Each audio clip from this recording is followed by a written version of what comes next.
So the dandelions are really starting to get going here where I'm at. Maybe you're seeing something similar in your location. Today I want to show you some easy methods getting rid of these dandelions in your lawn.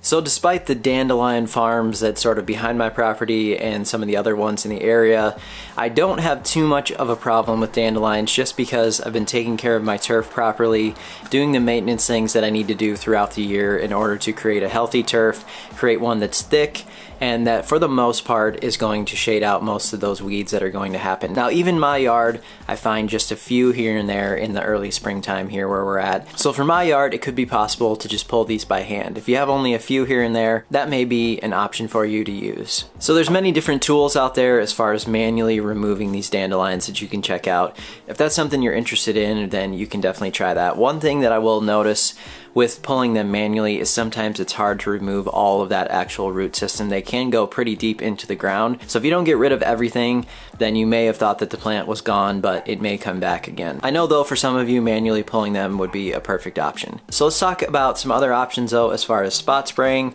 or actually spraying a larger area if you have a lot of coverage of dandelions. So last year I started with my project lawn across the street. It had a lot of dandelions in it, a lot of other weeds mixed in, and this is going to be pretty typical of a lawn that's seen some neglect over the years. So once you get going back on a program like we did last year and going into this year, the changes have been pretty immense in only one season. So for some of you that have widespread coverage of dandelions, I think the best option for you is one of these hose end type versions. You just hook up a hose, it mixes with water, and that should give you pretty good coverage of a larger area as well. That's what I started out with last year. I just started off with one of those hose end versions and I had really good results with it on just one application. Let that sit for a few weeks, then come back later and see what ended up happening with it. So that's what I did last time. I got the majority of stuff in that first try, but of course it won't get everything. And so then after that, I went to the method of spot spraying. So probably for the absolute easiest method of spot spraying, I look in the store for something that's usually called ready to use. It should have a little handle on it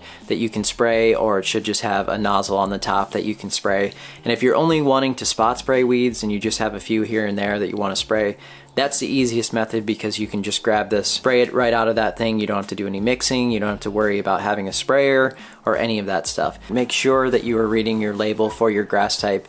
You have to know what grass types you have because it's extremely important before you go spraying anything in case the label specifies that it can't be used on your specific grass type. You need to know that part so that you don't do any damage in your lawn. Now for those more advanced or that already have a sprayer and maybe you're looking for the best bang for your buck, something that you can keep long term and mix on your own, then let's look at something here that I've used already this spring. So for me, a couple days ago, I just spot sprayed a few areas in my lawn and I used this product right here, which I had talked about earlier this spring on the channel. This one is better in a little cooler weather and it's still somewhat cool here, so these ester-based products work better in cooler weather. This thing is a little stronger than some of these other versions that are back there, so you need to make sure you have your rates right. You need to make sure that you're not overdoing it on anything just to make sure you don't damage any good grass. You just need to give it a good shot of spray. Once it's wet and the leaves look good and wet, that's good enough. You don't need to go any farther at that point. It's still a pretty easy product to use, and I want to show you some results that I had sprayed 2 days ago.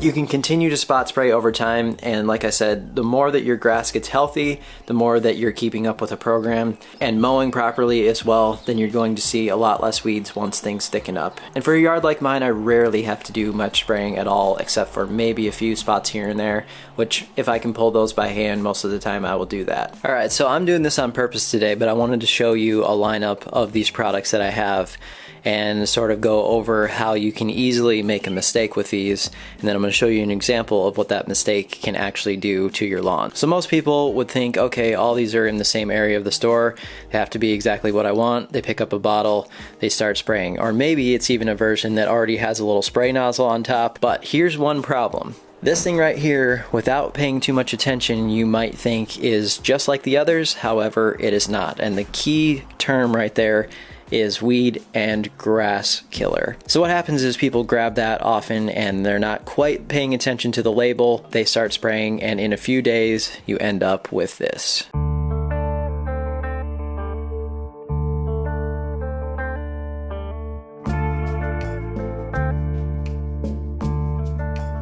So without really paying attention, the main ingredient here was glyphosate, which kills the grass and the weeds and everything there. And all these other ones do not contain anything that would kill the grass. They are only selective herbicides, which means that they are selecting the weed to kill and not the actual grass itself. So this would be what's considered a non-selective.